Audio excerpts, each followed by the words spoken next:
Bonjour tout le monde. On va commencer tout de suite là, à l'heure qu'on avait prévue pour être certain de pas dépasser en fait l'heure prévue de fin. Donc, merci d'abord à tout le monde de vous être connectés, d'avoir libéré votre horaire peut-être à nouveau là, pour certains qui étaient présents lors du premier essai du webinaire. Et encore désolé pour ça, mais on vous promet que le webinaire est tout aussi, c'est le même, il est tout aussi pertinent et intéressant. Euh, je vais quand même vous dire quelques petits points techniques là, avant de laisser M. Supeno se présenter. Sachez que le webinaire est enregistré puis qu'il va vous être envoyé là, par courriel au courant de la semaine. Ensuite, on vous demanderait de garder votre micro et votre caméra fermés vraiment en tout temps. Puis, si vous avez des questions pendant la rencontre, il y a vraiment une période de questions à la fin. Je vous demanderai si ça arrive pendant le webinaire, simplement les écrire dans la conversation de la réunion Teams. Moi, je vais m'occuper de les collecter, puis à la période de questions, c'est moi qui vais les poser à M. Supeno, donc pas besoin d'ouvrir votre micro ou votre caméra. Aussi, s'il y a des questions qui vous viennent par la suite, vous allez avoir la journée là, pour écrire encore dans le fil de conversation. On va les envoyer par la suite à M. Supeno, puis éventuellement, quand il aura du temps, il répondra, puis on pourra vous les envoyer par courriel aussi. Donc, sur ça, c'est pas mal tout pour mes petits points techniques.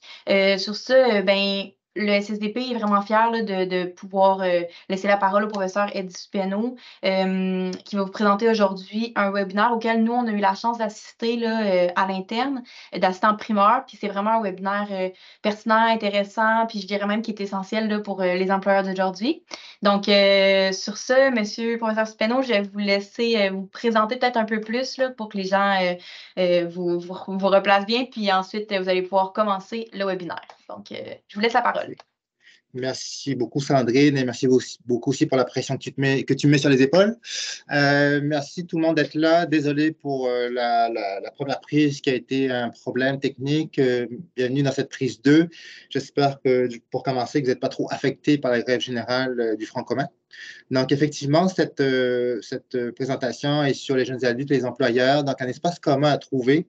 Donc, je vais partager mon écran en espérant que ça va bien se passer. Voilà. Donc, attente des jeunes travailleurs, défi des employeurs. Donc, je prends pour acquis, moi, je ne vous vois plus, donc je prends pour acquis que tout le monde le voit bien et que m'entend bien aussi.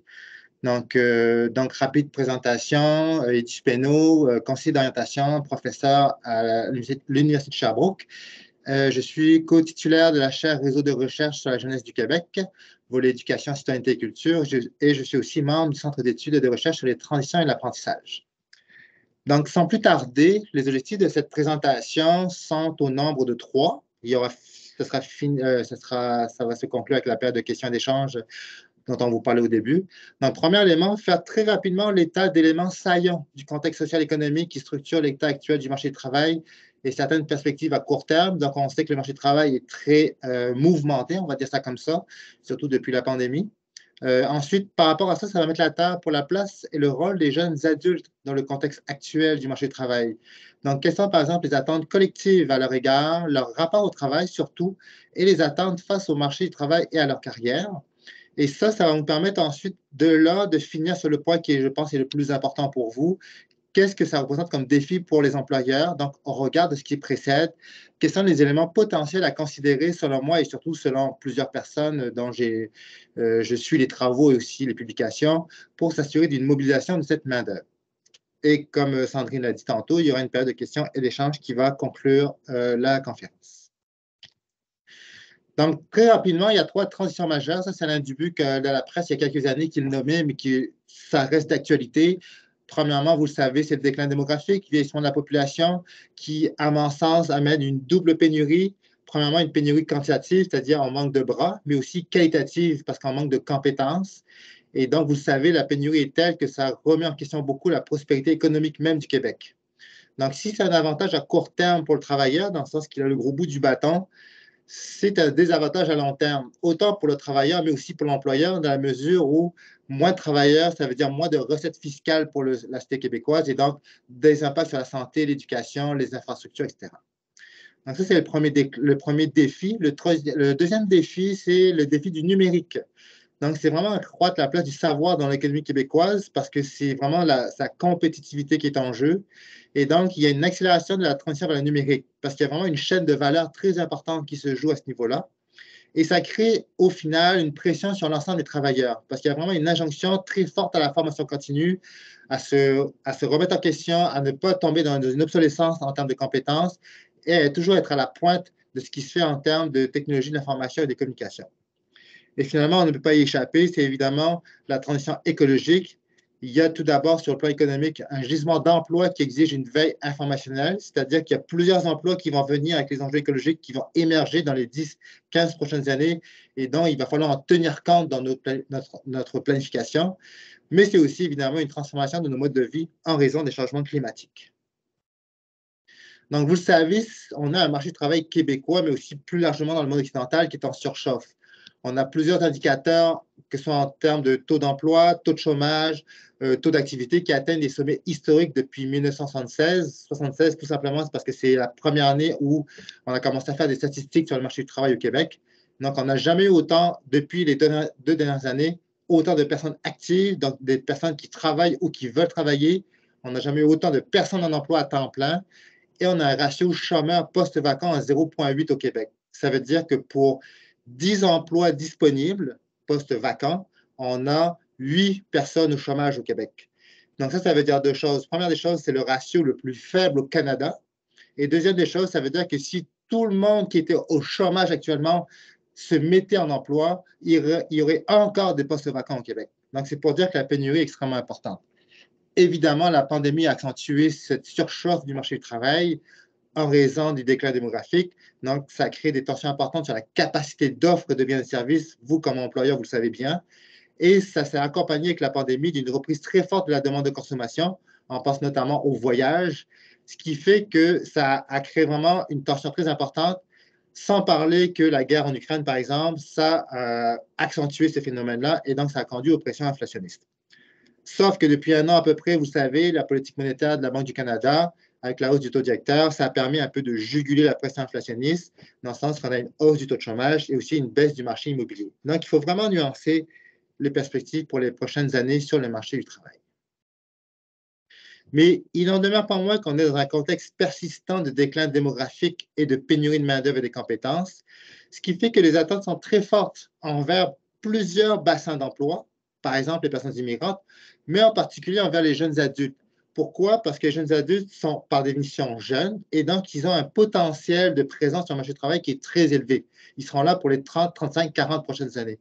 Et donc, d'une part, ils vont être là pendant très longtemps. D'autre part, les jeunes adultes au Québec sont francophones ou bilingues et ils sont déjà socialisés à tout ce qui est les attentes du marché du travail au Québec. Et donc, on compte vraiment sur eux pour combler en grande partie les attentes des employeurs.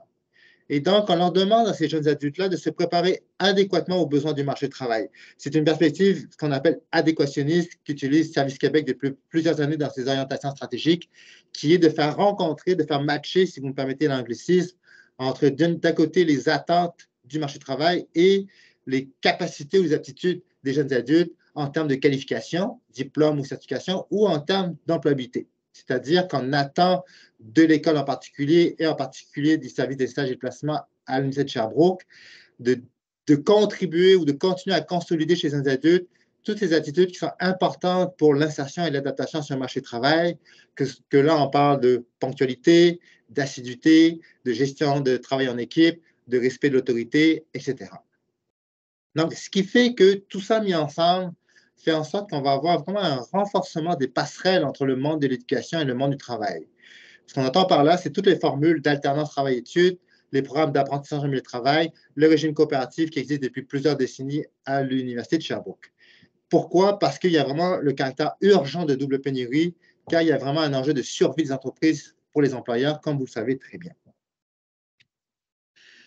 Quand on regarde les travaux scientifiques, mais aussi quand on regarde aussi d'autres publications plus professionnelles sur les jeunes adultes, on s'aperçoit cependant que toutes ces attentes sont très légitimes et très compréhensibles, mais on s'aperçoit que les jeunes adultes, eux, de leur côté aussi, ont des attentes et on voit vraiment une transformation importante de leurs besoins par rapport à leur carrière. Première des choses qu'on constate de manière générale, c'est vraiment la remise en question des jeunes adultes face au rapport de travail historique. Qu'est-ce que j'entends par là, le rapport au travail historique? C'est faire carrière dans la même entreprise, promotion par l'ancienneté, notamment considérant le contexte syndical très fort dans la société québécoise, le travail aussi comme source principale de relations sociales, mais aussi le travail comme source principale pour organiser son temps, et aussi le travail comme élément structurant d'identité.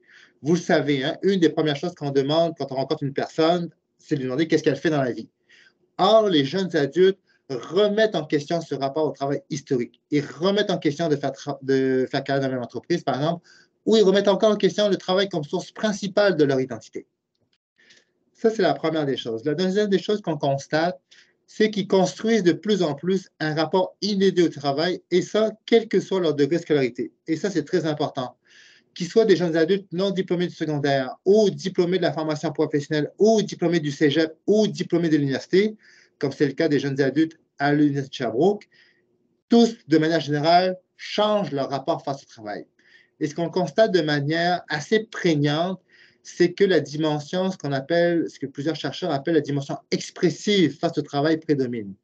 Dans le sens qu'ils veulent que le travail soit une source de réalisation professionnelle, bien entendu, mais aussi une source d'épanouissement personnel où les interactions sociales et le lien avec l'employeur en termes interpersonnels prend une place très importante pour eux. C'est ça qu'on veut dire par dimension expressive. Il faut que le travail pour ces jeunes adultes-là soit un lieu où ils peuvent s'exprimer en tant que travailleurs, mais aussi en tant qu'individus. Ceci dit, de manière assez paradoxale, on aurait pu s'attendre à ce que les jeunes adultes aient développé une sorte de relation éloignée face au marché du travail. Au contraire, le travail demeure pour eux encore un élément structurant de leur vie et de leur identité, comme les générations précédentes. Donc, on a vraiment ce double jeu d'oscillation entre le travail, oui, c'est une sphère parmi tant d'autres pour moi dans ma vie. C'est quelque chose d'important, certes, mais pas aussi important ou pas plus important que ma vie amoureuse, ma vie familiale, etc. Mais en même temps, le travail, ça reste un élément très important dans ma vie. Donc, il y a vraiment ce double jeu pour ces jeunes adultes-là. Si on prend le cas, par exemple, des jeunes adultes scolarisés, en particulier ceux diplômés de l'université, on voit vraiment, comme le titre de ma diapositive l'indique, c'est vraiment travailler pour vivre. Pourquoi? Parce qu'ils savent qu'ils sont en position de force. Ils savent qu'ils tiennent le gros bout du bâton, dans la mesure où la double pénurie de main-d'œuvre et de compétences les favorise, parce que ce sont des travailleurs hautement qualifiés et spécialisés.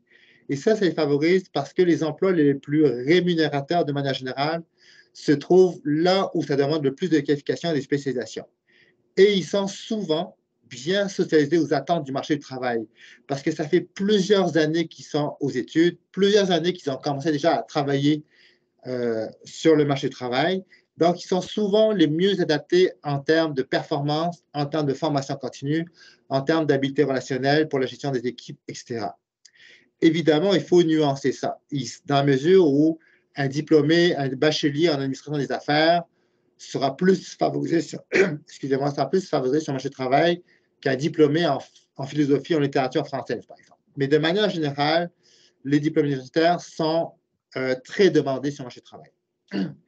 Ils sont aussi très favorisés parce qu'ils ont généralement une bonne maîtrise de plusieurs compétences numériques. Donc, ils n'ont aucun problème à travailler, évidemment, avec la suite Word ou avec Excel, mais aussi avec tous les réseaux sociaux, sans pour autant, puis là, c'est important de nuancer ça, sans pour autant avoir nécessairement une bonne capacité critique face aux informations qui sont véhiculées sur Internet. Donc, oui, ils sont très bons, puis moi, mes propres recherches le démontrent, ils sont très bons pour aller sur TikTok, sur Facebook, sur YouTube, etc., pour communiquer de manière en temps réel sur Messenger, Instagram ou sur WhatsApp. Mais en même temps, leur capacité d'analyse critique ou de garder une distance critique face aux informations véhiculées sur Internet n'est pas très développée. Donc, il y a vraiment du pour et du contre face à leur maîtrise des technologies de l'information et des communications. Troisième élément qui joue, c'est que la mobilité fait partie de leur conception de la carrière. Vous vous rappelez tantôt dans la diapo précédente, dans le rapport au travail historique, c'était faire carrière dans la même entreprise. On s'aperçoit que pour la majorité des jeunes adultes, faire carrière dans la même entreprise n'est plus d'actualité. Pour eux, la mobilité fait partie intrinsèque de leur vie à la carrière. Dans une étude récente, on sait que près de 60% des 16 à 24 ans et des 40% des 25 à 34 ans ont l'intention de changer d'emploi dans les 5 prochaines années. Donc, vous me voyez venir, il y a vraiment un enjeu pour les employeurs de mobilisation de cette main-d'œuvre-là dans leurs entreprises, dans un contexte de pénurie de main-d'œuvre. Et finalement, ces jeunes adultes-là ont vu leurs parents dans un contexte difficile dans la carrière. Ils ont vu leurs parents devoir transiger avec des coupures de régime de retraite. Ils ont vu leurs parents devoir transiger avec des réductions des avantages sociaux. Ils ont vu leurs parents devoir composer avec des emplois précaires. Et donc, ils questionnent donc la pertinence d'un modèle d'emploi salarial typique où la sécurité, la stabilité en carrière est le plus important.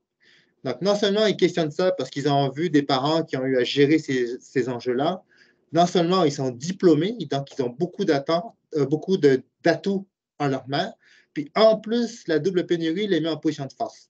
Fait que c'est sûr qu'à ce moment-là, ils considèrent qu'ils ont des atouts à faire valoir, mais aussi des exigences à poser face aux employeurs. Donc, quand on prend tout ce contexte-là, on peut se demander à ce moment-là quelles sont les pistes et stratégies potentielles pour les employeurs. Moi, j'en ai ciblé 3. La première, c'est vraiment, oui, la rémunération financière est très importante, bien entendu, surtout dans un contexte d'inflation, où pour eux, c'est important d'avoir une bonne rémunération, surtout s'ils ont des bons atouts à faire valoir. Mais on va aussi mettre en avant la rémunération dite sociale, c'est-à-dire que les conditions de travail et les avantages sociaux axés sur le bien-être, donc beaucoup ce qu'on va appeler sur le court terme, ce qui va faire du sens pour eux immédiatement, ça va aussi un bon attrait pour eux. Par exemple, on sait que certaines entreprises vont proposer dans les avantages sociaux de rembourser l'abonnement au gym ou encore rembourser l'abonnement à Netflix pour vraiment attirer les jeunes adultes. Mais de l'autre côté, je vous dirais que je lis des études assez récentes, donc dans les 2 dernières années, qui disent que les conditions de travail classiques, comme par exemple les avantages, un fonds de pension ou encore les soins médicaux, etc., qui avaient moins la popularité chez les adultes il y a 5-10 ans, ça commence à revenir. Et les hypothèses qui sont amenées, c'est que la précarité et l'inflation, finalement, avoir un bon fonds de pension, puis l'accès plus difficile à la propriété, finalement, c'est pas si pire que ça d'avoir un bon fonds de pension puis avoir des avantages sociaux comme le dentiste ou avoir accès à un psychologue, surtout quand on a des enjeux de santé mentale. Donc, il y a vraiment du pour et du contre. Il y a vraiment essayé de trouver un panachage entre des conditions de travail classiques, mais aussi des conditions de travail plus axées sur le bien-être dont je viens de parler. Parce que pour ces jeunes adultes-là, ça va témoigner du lien relationnel et du respect des aspirations professionnelles, mais aussi personnelles que vous, comme employeur, vous pouvez leur considérer. Donc, c'est ce qu'on appelle ça de manière générale la rémunération sociale. Il y a aussi une importance qui doit être accordée au niveau de la gestion des ressources humaines pour se centrer davantage sur la diversité. Oui, parce que la pénurie de main-d'œuvre fait en sorte que des catégories de main-d'œuvre beaucoup moins employables auparavant deviennent très employables maintenant, comme par exemple les personnes en situation de handicap. Donc, il faut gérer la diversité, mais c'est aussi la présence accrue de travailleurs immigrants, la diversité de genre, dans une perspective d'EDI, c'est-à-dire d'équité, diversité et d'inclusion. Donc, vous, comme employeurs, vous n'aurez pas le choix d'accorder plus d'importance à vous préoccuper des questions de diversité, de genre, de culture, mais aussi de situation de handicap, pour vraiment être au diapason des valeurs de ces jeunes adultes-là qui sont très axés sur l'équité, la diversité et l'inclusion. Troisième élément qui joue dans la rémunération sociale, c'est vraiment offrir des opportunités de formation continue. Oui, en termes économiques ou en termes d'emploi, de travail que les jeunes adultes exercent dans votre entreprise, mais c'est aussi offrir des formations continues qui ne soient pas nécessairement axées sur une logique de productivité, mais qui viennent aussi les stimuler ou les interpeller en tant que parents, citoyens, amis ou joueurs de soccer, etc. L'idée ici, c'est vraiment de les garder stimulés, de leur offrir pas juste de la formation continue, mais aussi de l'apprentissage de manière régulière dans leur milieu d'emploi pour pouvoir les garder vraiment stimulés et intéressés à travailler dans votre entreprise. Et ça se joue, puis c'est le 4e point de cette catégorie-là, ça se joue dès l'entrée de l'employé dans l'organisation en mettant en place, par exemple, un programme de mentorat. Donc, dès le départ, c'est offrir pour vous une image positive en tant qu'employeur en disant que, ici, je pourrais vous donner une image dans une de mes recherches où je faisais des entrevues avec des jeunes adultes. Il y avait un jeune adulte qui prenait une image qui me disait, mais tu sais, il dit, les employeurs, c'est un peu comme du homestaging.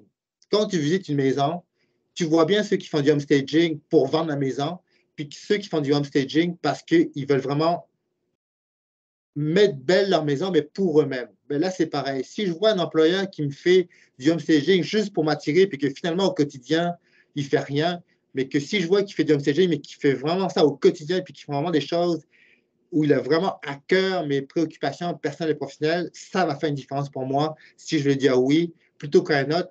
Et à tel point que certains vont me dire que ça pourrait me faire une différence en termes de salaire. Je préfère gagner moins, mais être bien dans une entreprise, plutôt que gagner plus, mais être moins bien dans une autre entreprise.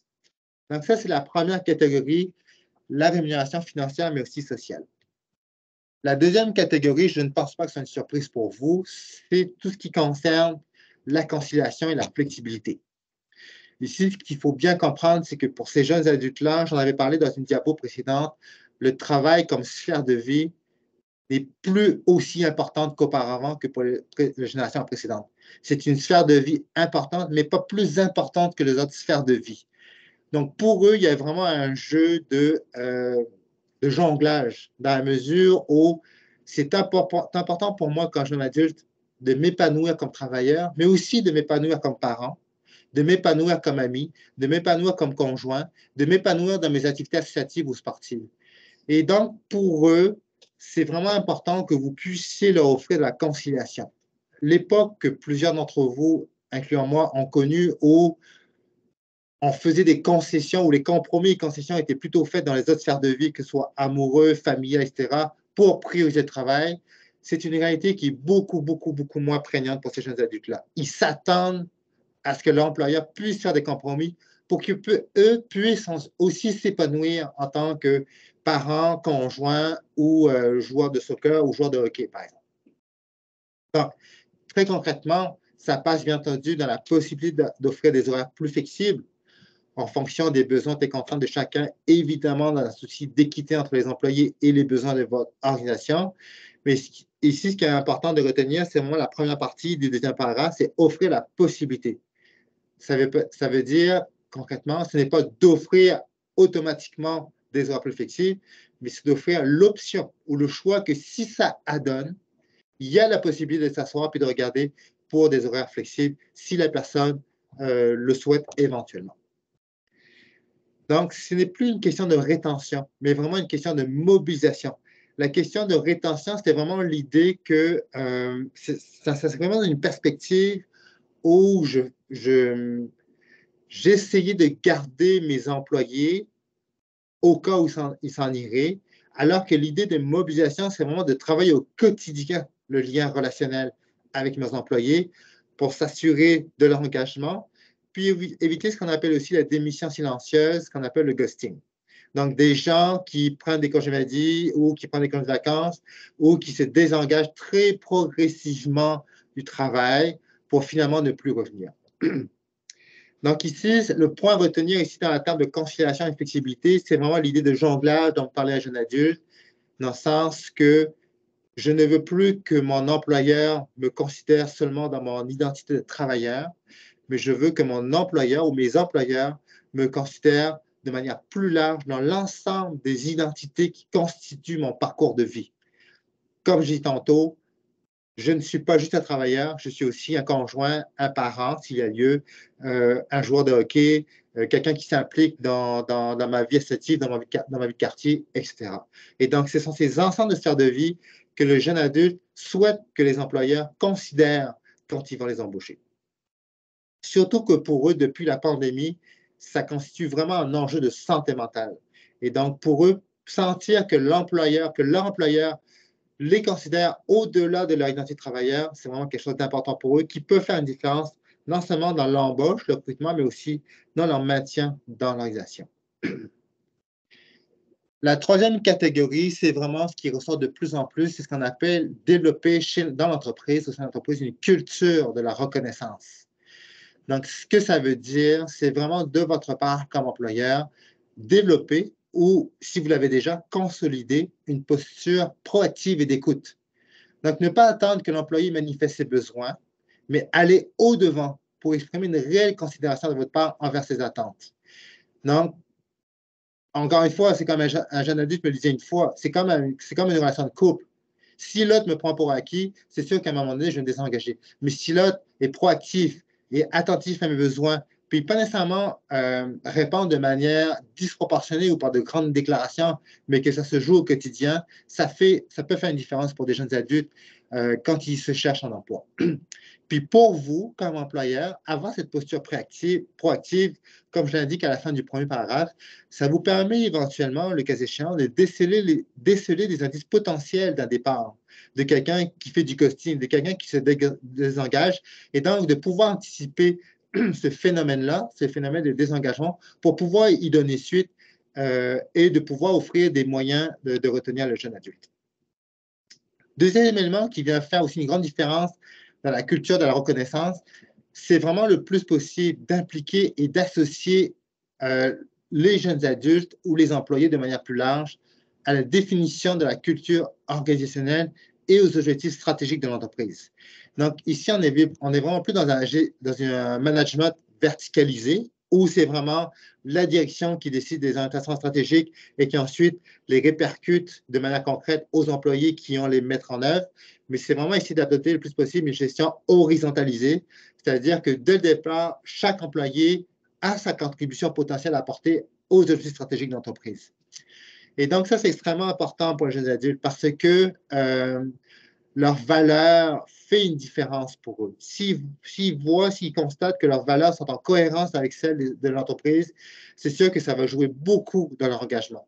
Donc ici, on peut parler par exemple de valeurs en termes de développement durable, en termes de reconnaissance, en termes de santé mentale, en termes de conciliation travail-famille ou encore d'équité, diversité et inclusion. Donc si vous, dès le départ, par exemple, sur votre site web, vous indiquez très concrètement que dans votre orientation stratégique ou dans votre culture d'entreprise, ces valeurs-là, par exemple, sont très importantes et que vous les appliquez concrètement et que vous demandez à vos employés de participer à la définition de cette culture-là, c'est sûr que ça peut faire une différence significative pour ces jeunes adultes-là d'appliquer chez vous plutôt qu'ailleurs. En cohérence avec ce deuxième point-là, il y a un troisième point qui est vraiment offrir de l'autonomie dans les tâches comme dans les décisions. Les jeunes adultes ont besoin de sentir qu'ils ne sont pas des exécutants. Ils ont vraiment besoin de sentir de manière plus générale qu'on reconnaît leur capacité à avoir de l'initiative. Et donc, si vous le pouvez, évidemment, il faut l'appliquer selon vos processus de production, puis aussi toujours en termes d'équité avec les autres employés. Mais si vous pouvez leur offrir un espace d'autonomie dans leurs tâches comme décision, ce serait vraiment quelque chose d'apprécié. Et surtout, si vous pouvez aussi prévoir des moments de rétroaction avec eux. Donc, de voir, par exemple, donc là, on a vu que je te donnais plus d'espace. Comment tu vois ça? Est-ce que ça t'aide à te développer? Est-ce que tu sens que tu peux t'épanouir? Ou est-ce qu'au contraire, tu trouves que ça te laisse trop d'incertitude ou que tu es trop laissé à toi-même? Ça peut les aider au développement d'un sentiment d'appartenance à votre organisation.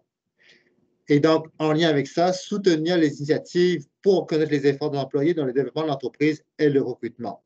Ici, je vous donne par exemple l'exemple de Campus Squad qui a été mis en place par une entreprise, je pense, de Lévis, qui, elle, pour essayer de contrer le problème de pénurie d'employés, elle a mis en place avec des employés, c'est un employé qui l'a proposé, ils sont mis à 3-4 employés qui vont dans les activités sociales sur le campus de l'Université Laval, par exemple dans les 5 à 7 en faculté de génie, pour dire, hey, nous, telle entreprise, notre entreprise, on recherche des ingénieurs, on veut participer, on veut vous aider là-dedans. Ce qui fait qu'en allant directement voir les étudiants sur les campus dans les 5 à 7, quand l'étudiant a fini ou est en voie de finir son bac en génie, par exemple, il dit « Hey, j'ai entendu parler de vous par le Campus Squad, ça a l'air vraiment intéressant. Qu'est-ce que vous mettez en place dans l'entreprise qui pourrait, moi, venir m'intéresser? » Donc, ce sont vraiment ces éléments-là. Il faut vraiment faire preuve d'autonomie puis de créativité, puis de laisser vos employés le plus possible, évidemment, dans la mesure du possible, de leur laisser avoir d'initiative puis d'autonomie dans leurs tâches. Donc, ce que cela vous demande, c'est d'acquérir ou de continuer à consolider des habiletés relationnelles. Donc, je l'ai dit tantôt, puis je le répète, mais puis je pense que ça transparaît dans les diapositives que je vous ai présentées, c'est vraiment l'importance du lien relationnel que vous devez développer avec les jeunes adultes pour qu'ils sentent qu'ils ont une place dans laquelle ils veulent s'investir dans votre entreprise. Donc, tout ce qui est en termes d'écoute, de compréhension, d'empathie, autant pour vous-même comme gestionnaire que pour aider le jeune adulte employé à développer lui-même ses propres habiletés relationnelles, le cas échéant, si jamais vous voyez qu'il a des difficultés, par exemple, à s'intégrer ou à s'adapter dans une équipe dans votre entreprise, par exemple. Ce que ça vous demande aussi, si ce n'est pas le cas encore, de repenser le sens et la place du travail que vous voyez vous-même pour vos employés, mais aussi pour vous-même comme employeur. Et donc, c'est repenser l'idée de réussite professionnelle. Ce qu'on veut dire ici, c'est, ça je l'ai lu dans un article que je trouvais vraiment intéressant, il faut que ma job me rapporte, mais il faut que ma job m'apporte aussi. Donc, comme je disais tantôt, oui, rémunération financière, mais aussi rémunération sociale. Donc, il ne s'agit plus pour les jeunes adultes d'être stables en carrière, mais c'est aussi prendre soin de leurs autres sphères de vie. Donc, c'est là où il y a une réflexion à faire de votre part et par vous et votre équipe de direction sur le sens et la place du travail, le temps où le travail devait prendre toute la place, où la priorité devait être donnée au travail, à la carrière en tant que telle, et de plus en plus nuancée. Donc, il faut vraiment penser de votre part engagement et mobilisation. Il faut vraiment offrir un milieu stimulant d'apprentissage où le jeune adulte va sentir qu'il peut avoir un impact et qu'il peut faire une différence de manière concrète, quel que soit son poste de travail dans votre organisation. Donc, en conclusion, c'est vraiment un contexte inédit, ça, on est tous d'accord là-dessus. Donc, il est difficile de dire qui des jeunes adultes ou du contexte actuel du marché du travail fait qu'il y a cette redéfinition du rapport au travail, mais ce rapport au travail qui se redéfinit est là et s'installe sans racine. Et donc, il est important pour nous, comme employeurs, de vraiment en tenir compte. Il faut se rappeler aussi que oui, si les jeunes adultes, à cause du contexte de double pénurie, sont gagnants parce qu'ils ont le gros bout du bâton, ils sont aussi perdants parce qu'ils doivent mener leur carrière et leur vie dans un contexte où il y a beaucoup d'adversité inédite. Donc, on parle par exemple d'éco-anxiété face au changement climatique, un accès plus difficile à la propriété et aussi, bien entendu, les pressions inflationnistes. Mais en tout et pour compte, on peut considérer que les jeunes adultes sont aux avant-postes des changements. Parce que, comme les générations précédentes, leurs besoins, leurs aspirations, les attentes qu'ils nous expriment actuellement, ils nous éclairent, entre guillemets, sur les changements à venir de notre société et dont on doit tenir compte. Et donc, si on ne veut pas être en réaction et pour être en anticipation, il est important de les écouter puis d'essayer de tenir compte le plus possible de leurs attentes face à leur carrière. Ça a fait le tour pour moi pour cette conférence. Ça a fait à peu près 30 minutes, 25-30 minutes. Je vous remercie pour votre attention. Donc, je vais enlever maintenant le partage d'écran. Super, merci beaucoup, Eddie. Donc, si jamais vous avez des questions, je vous invite à les écrire là, dans la conversation pour qu'on puisse les poser. J'ai commencé avec une première question qu'on avait de Simon Ostigui qui demande est-ce que vous remarquez un taux d'absentéisme plus élevé chez les jeunes au travail, j'imagine? Le taux d'absentéisme, non, il est assez, en tout cas dans les recherches que je lis, il est assez minime dans la mesure où la pénurie de main-d'œuvre fait en sorte que les jeunes adultes sont très sollicités. En fait, ils sont vraiment des mercenaires. Si on constate un taux d'absentéisme, c'est surtout qu'ils sont déjà en train de réfléchir à leur prochain job. Mm. Voilà. Okay. Génial. Je pense que ça répond bien à la question. Donc, je vais laisser les gens poser des questions s'ils en ont. Entre-temps, moi, j'en avais une aussi de mon côté, tant qu'à faire. Je me demandais, surtout par rapport au constat, puis par rapport encore plus précisément au constat de la remise en question un peu du système actuel. Est-ce que c'est peu importe le domaine ou il y a quand même des différences d'un domaine à un autre de travail? En termes de secteur d'activité, Oui, exact. j'ai pas lu d'études assez fines qui montrent qu'il y a des différences entre ces secteurs d'activité. Euh, peut-être la seule nuance que j'irais, c'est peut-être plus au niveau des secteurs de la production, donc production manufacturière, où là, tu sais, par exemple, le télétravail est difficiles, voire impossibles, ou dans puis plus reliés à des postes de formation professionnelle collégiale ou secondaire, où là, le rapport de travail est encore plus classique, entre guillemets. Mais parce que c'est la façon de travailler qui est sur le plancher, où il n'y a pas de télétravail, où là, on est vraiment dans un rapport de travail plus classique. C'est plus ceux qui peuvent faire du télétravail ou dans des formations plus poussées, au niveau universitaire par exemple, où là, on voit vraiment qu'eux, ils ont le gros bout du bâton. Là. Donc, eux, ils peuvent se permettre plus d'avoir ce comportement de mercenaires, entre guillemets. OK, je comprends, ça répond. On a une question de Marie-Émilie Dumais qui demande: existe-t-il des organismes experts en formation des technologies? Technologie au sens large ou technologie particulière? Avec des objectifs soutien dans le développement de formation continue, j'imagine technologie au sens large, tu sais, quand vous parliez des jeunes adultes qui avaient plus de facilité avec les outils technologiques, peut-être, des trucs comme ça. Ben, moi, ici, ce que je vous conseille, c'est vraiment parce que oui, il existe des organismes, que ce soit public, parapublic ou privé, là, parce que là, je pense par exemple aux universités ou au cégep, quand je pense au public.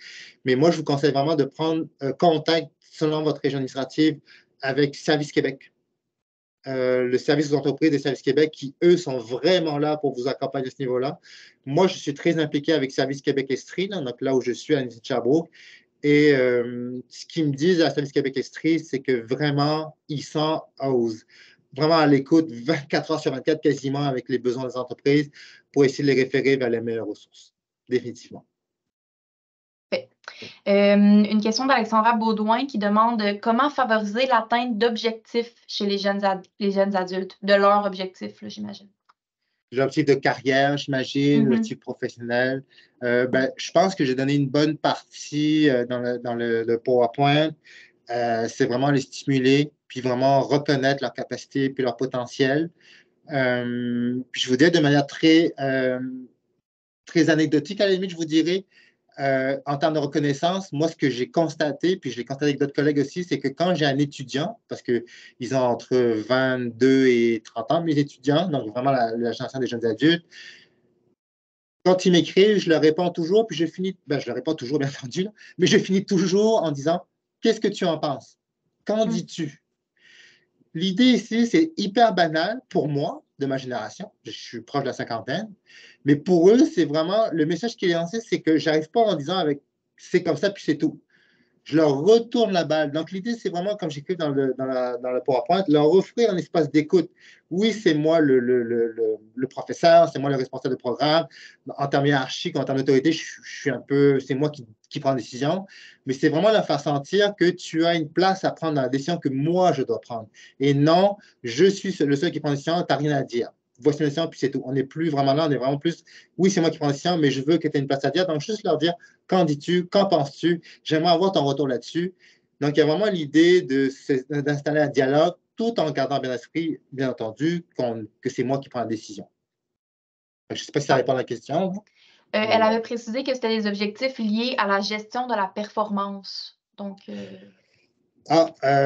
moi, comme je disais tantôt, c'est vraiment la reconnaissance. La vraie reconnaissance. Puis, donc, tu sais, j'entends certains employeurs d'industrie qui me disent au début, c'est les 3 premiers mois, je prends 1 heure et demie chaque semaine avec mon nouvel employé pour regarder comment ça se passe. Puis il me dit, oui, c'est très difficile pour moi, 90 minutes par semaine avec cet employé-là, de dégager ça de mon agenda, mais je suis gagnant sur les 5-10 prochaines années.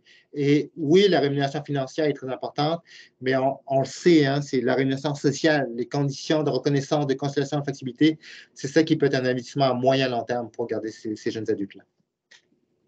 Super. J'avais une question de Geneviève Dubé-Marcel qui demande: anticipez-vous un changement de comportement des jeunes avec le ralentissement de l'économie, les coupures d'emploi, l'instabilité du marché du travail en ce moment? C'est une excellente question. Je ne veux pas dire que les autres ne l'étaient pas, mais ce que je veux dire, c'est que c'est une question dans le sens qu'on est beaucoup à se poser la question depuis environ 6 mois avec le ralentissement économique, effectivement. On se demande comment les jeunes adultes vont réagir. Il y a à peu près 2 semaines, je ne sais pas si vous l'avez vu, sur Radio-Canada, il y a un reportage en Ontario qui indiquait que les jeunes adultes, un sondage qui indiquait que les jeunes adultes étaient pour la première fois se désengager du Parti libéral du Canada pour aller de plus en plus vers le Parti conservateur du Canada.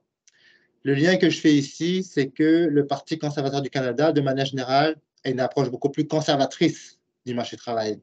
Donc, on sent que les jeunes adultes commencent à être sensibles face à l'instabilité et la précarité du marché du travail. Et donc, ils sont sensibles à l'effet ou qu'ils prennent conscience que ils ont beaucoup moins d'atouts que ça, que finalement, ils n'ont pas si tant que ça le gros bout du bâton. Et donc, là, on est vraiment dans l'expectative dans la mesure où on s'attend à ce que les jeunes adultes recherchent de plus en plus, comme les générations précédentes, à une plus de stabilité en carrière. Mais là, c'est vraiment, je dirais, limite spéculation, boule de cristal, là, parce que c'est beaucoup trop tôt pour réagir là-dessus. Anne-Marie Côté demande, croyez-vous que les jeunes choisiront un jour d'occuper plusieurs emplois à temps partiel au lieu d'un seul? Est-ce que c'est une tendance à anticiper? C'est une tendance, oui, c'est possible, mais ce qu'on constate aussi par ailleurs, qui n'est pas en lien nécessairement avec la carrière, c'est que les jeunes adultes veulent aussi fonder une famille, veulent aussi devenir propriétaires. Et ces deux projets vides-là nécessitent un minimum de stabilité professionnelle et financière. Donc, pour moi, je suis assez nuancé. Je dirais entre 18 et 25, 26 ans, oui, occuper plusieurs emplois à temps partiel parce que c'est un peu des mercenaires, ils veulent vraiment combler puis ils veulent vraiment gérer leur vie. Mais entre 18 et 25, 26 ans, ils sont encore en train d'expérimenter de manière générale leur vie familiale puis aussi accéder à la propriété. Plus on s'en va vers la trentaine, plus là, la pression se fait forte pour fonder une famille, pour acheter, pour devenir propriétaire. Et là, comme je disais tantôt, ça demande une certaine stabilité. Et donc là, c'est vraiment un équilibre. Est-ce que je suis capable de tolérer l'incertitude d'avoir plusieurs emplois et de l'autre côté, avoir un enfant? Ça, je pense que rendu 30-35 ans, là, ils vont se calmer, entre guillemets, ils vont plus se chercher un emploi à temps plein permanent. Super. Il y a Stéphanie qui demande, elle a deux questions. Donc, la première, sait-on comment les autres générations réagissent à cette transformation amorcée par les jeunes? Je sais qu'ils réagissent. Je le sais beaucoup moins parce que moi, je suis plus centré sur les jeunes adultes, bien entendu. Euh, les autres générations, je veux dire, les autres générations, c'est les 35 ans jusqu'à 65 ans. Parce qu'au Québec, on considère jeunes adultes entre 18 et 35 ans. Puis là, entre 35 et 65, on parle au moins de 3 ou 4 générations. Donc, c'est assez difficile de vous donner une réponse globale, là. Mais je vous dirais que pour l'instant, ils réagissent bien parce que la pénurie leur profite à ces générations-là aussi. Vous le savez, il y a le gouvernement québécois en particulier, québécois du Québec en particulier, a mis en place des incitations fiscales pour retenir les gens le plus possible sur le marché du travail, donc les personnes qui ont 65 ans et plus. Fait que tout le monde est à peu près gagnant dans l'histoire. Donc, je vous dirais que c'est pas mal la seule réponse qui a de l'allure pour moi que je peux vous donner pour l'instant. La deuxième question de Stéphanie, c'était, savez-vous si les jeunes préfèrent des organigrammes plats ou à plusieurs échelons pour pouvoir grandir? Plat dans le sens horizontalisé puis verticalisé, là, en termes de structure de hiérarchie, puis c'est dans ce sens-là. Je ne sais pas, je vais laisser Stéphanie peut-être répondre. Ouais. Elle a dit oui, exactement. Oui, c'est ça, exactement. Moi, je veux dire là encore, puis je pense que c'est un bon reflet de la société québécoise dans la mesure où ils vont chercher un compromis. Ils vont avoir besoin d'avoir un management verticalisé.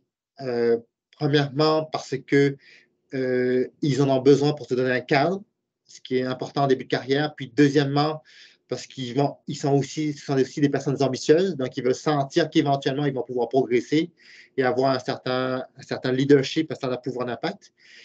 Mais en même temps, ils veulent sentir que leur chef de service ou leur directeur, directrice ou leur vice-président reste quand même quelqu'un d'accessible, reste quand même quelqu'un qui leur donne de l'espace.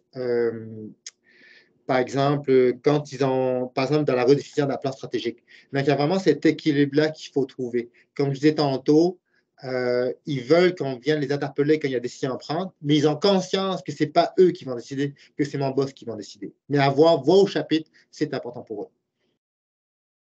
Super. Juste mentionner que tout le monde dit merci, là, donc vous répondez bien aux questions, OK, ça c'est super, beau. tant mieux. Puis vous pouvez, là, il n'y a plus de nouvelles questions, donc si jamais il y a des gens qui veulent les poser, ce serait maintenant ou jamais. En attendant, peut-être, je ne sais pas si vous avez des pratiques RH qui, selon vous, sont rendues des incontournables pour les jeunes. Vous en avez nommé un peu dans les pistes et tout, mais si vous en avez quelques-unes que vous voulez conseiller aux employeurs, ce seraient lesquelles, là, les principales? Ben, ce que je retiens de mes lectures puis de ce que j'entends de mes collègues, c'est vraiment la conciliation. Premier mot, conciliation. Donc, conciliation, oui, les horaires, les horaires flexibles, mais c'est vraiment puis comme je disais tantôt, c'est pas nécessairement avoir des horaires flexibles, mais de sentir que si jamais j'ai besoin, j'ai une ouverture de mon employeur pour avoir une certaine flexibilité, conciliation. Je dirais aussi, ben, en fait, il y a trois autres éléments, sentiment, compétence, autonomie et reconnaissance. Donc, reconnaissance que je participe à l'entreprise. Et ça, vraiment, comme je disais tantôt, soutenir l'initiative pour améliorer les processus de production, les processus de gestion des ressources humaines. Compétence, sentir que je peux avoir accès à la formation continue, puis sentir que je suis reconnu aussi dans ce que je fais, puis l'autonomie, bien entendu. Ça, c'est vraiment dans ces quatre éléments-là en pratique de gestion des ressources humaines, c'est ce qui ressort le plus, de plus en plus. Je veux dire aussi en termes de formation continue, j'entends beaucoup aussi d'employeurs qui sont fatigués de voir que, de constater que, par exemple, il faut qu'il y ait des places disponibles dans des centres de formation professionnels ou dans le cégep. Ce qu'ils font, c'est qu'en collaboration avec le Service Québec dans leur région d'initiative, ils partent des cohortes. Ils embauchent un formateur, puis ils partent des cohortes dans leur propre entreprise. Et ça, ils s'aperçoivent, oui, c'est un coût important, mais il y a des subventions de Service Québec, mais ils savent qu'à moyen long terme, c'est gagnant pour eux. Puis, et pour les employés, ils voient qu'ils sont reconnus dans leurs attentes par leur employeur. Puis je vous dis que c'est pas mal ça. Super, super pertinent. Juste dire que je suis plus dans la catégorie justement des jeunes employeurs de mon côté, puis je me retrouve dans beaucoup de choses que, que vous avez Super. mentionnées tout au long là, de la rencontre. Donc, il ne semble pas avoir d'autres questions, donc je pense qu'on pourrait terminer sur ces mots. Donc, on va vous envoyer la vidéo aux gens qui ont participé, puis on va être en contact, Eddie, toi et moi, pour Oui. les questions. Si jamais il y en a d'autres qui arrivent, n'hésitez pas à les écrire dans la conversation de la réunion au courant de la journée. Donc, ce serait ça. Bon. Merci beaucoup tout le monde. Je vous souhaite une bonne fin de journée et joyeux temps des fêtes. Oui, je vais être Merci. en des fêtes. Merci Oui. beaucoup, Eddie. Merci, au revoir. Au revoir.